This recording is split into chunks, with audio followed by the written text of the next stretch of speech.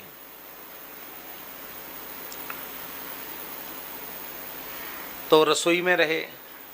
बाद में गुरु महाराज ने कहा कि अब तुम पुजारी हो जाओ, तो मंदिर में पुजारी बना दिया। तो कई बार विनोद में कहते थे महाराज जी, बच्चा हम पढ़े लिखे नहीं हैं, पहली क्लास है, गैया का गोबर उठाओ, गैया चराओ, ये हमारी पहली कक्षा थी। दूसरी कक्षा थी बर्तन मांजो, तीसरी कक्षा रसोई बनाओ, भंडार बनाओ, और चौथी क्लास हमारी हुई पुजारी बन जाओ। और 5वीं क्लास में पुजारी होने के साथ साथ गुरु महाराज के श्रीअंग की सेवा मिली। इसके पहले गुरु जी की सेवा नहीं मिली। इस तरह से गुरु महाराज के पास रहते रहते लगभग 20-25 वर्ष हो गया लगातार अखंड रहते हुए। तब तक कहीं नहीं गए।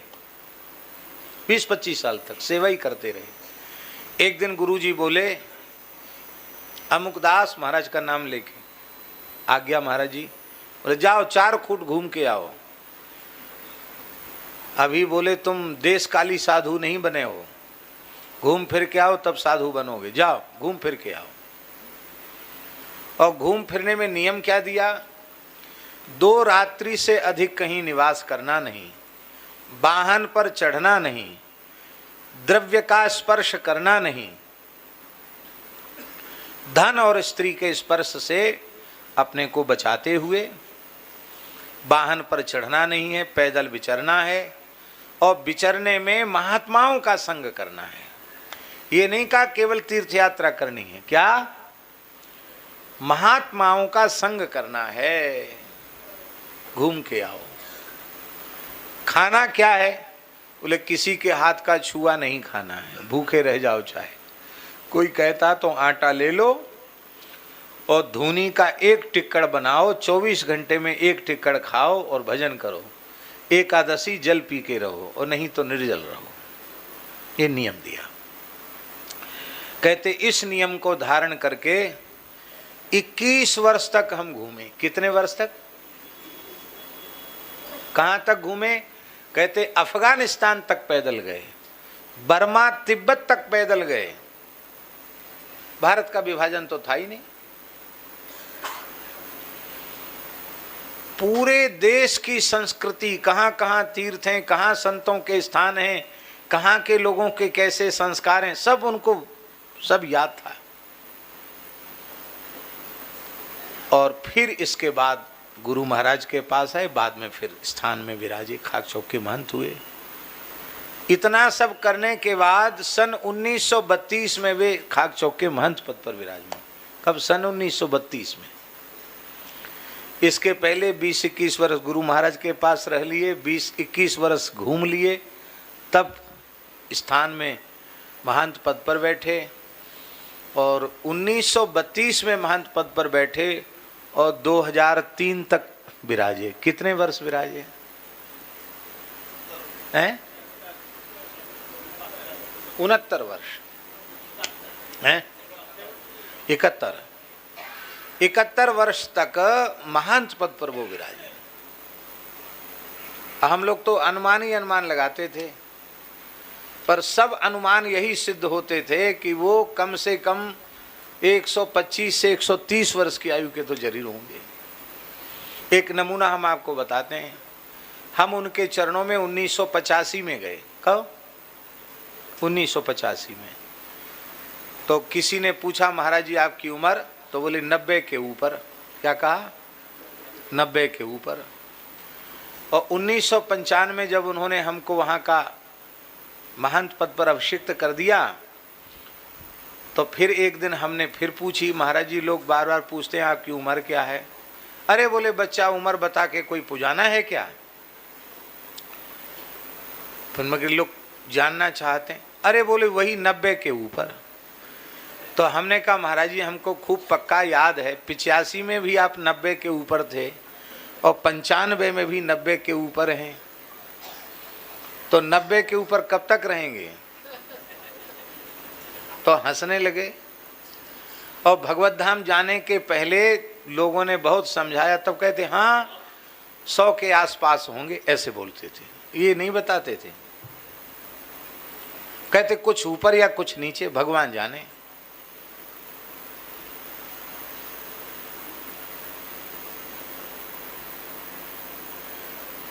असंगता। तो महाराज जी इस बात को बताते थे कि साधुओं को विचरण की आज्ञा गुरुजन इसलिए देते थे, गायन बिलज्जो विचरेत, विचरण करे, ये विधि है, विधिलिंग। विचरेत, साधक विचरण करे। क्यों? बोले एक जगह रहने में साधन भले ही ठीक बनता हो, पर कई बार ऐसा होता है कि आसक्ति हो जाती है। अरे महाराज जी कहाँ तक कहें, इतनी आसक्ति हो जाती है कि यदि बाबा जी की चौकी बदल जाए तो वो नाराज होकर आसन उठा के चले जाते हैं। कमरा नहीं, कमरा तो पूरे संतों में कमरा में रहते ही नहीं थे, सब खुले में रहते थे संत निवास में। और एक चौकी से दूसरी चौकी बदल गई तो इतने में ही वो रुष्ट होकर आसन बांध के चले जाते। अब चौकी में आसक्ति होगी, नहीं यही तखत पे हम रहेंगे, दूसरे पे हम नहीं रहेंगे। इसलिए गोस्वामी जी ने कहा, सम्मान निरादर आदर ही सब संत सुखी विचरंती मही। बहता पानी निर्मला और रुके सो गंदला होए, साधु तो रमता भला। साधु रमण करता है, विचरण करता है। इसलिए आजकल का विचरण नहीं। आजकल तो बढ़िया गाड़ी में सब रुपया पैसा लेके भोज भंडारे में, वैसे घूमना नहीं। घूमना हो तो जैसे पूज्य गुरुदेव घूमे, तपस्या पूर्वक घूमे, एक से एक महान सिद्धों का उन्हें दर्शन हुआ, इस तरह से घूमना। विचरित, विचरण का प्रयोजन क्या है? महात्माओं का संग।